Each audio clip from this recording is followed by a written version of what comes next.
Morgan, and I wanted to talk about how it seems lately like some people treat like politicians and political parties as if they are like sports teams or something like that, because there are a lot of people nowadays who will kind of gloss over when their preferred politician or someone from their political party does something that they might not necessarily agree with.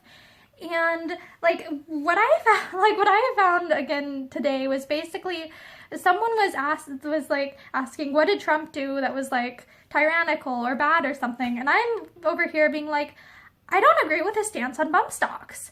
I don't like his stance on bump stocks. I feel like the Second Amendment is like it has like in the Constitution shall not be infringed.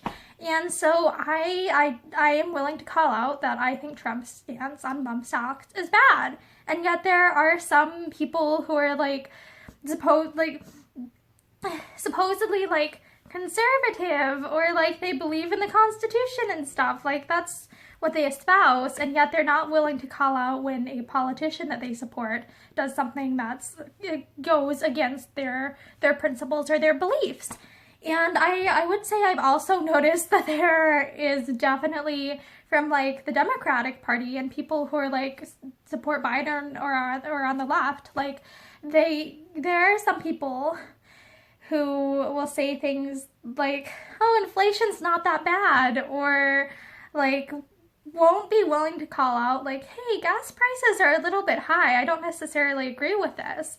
Like, I think it's important that we should be able to criticize politicians, even if they supposedly like are like the same party as us or something. Like, this probably sounds like not like, you might not take me seriously saying this because like I'm a libertarian, but I do think it's important to be able to call out when a politician says something that we disagree with, even if we supposedly support them, because you can agree with someone on some policy issues or some positions, but not agree with 100% everything of what they say all the time, and that's okay. So thank you for listening to my rant.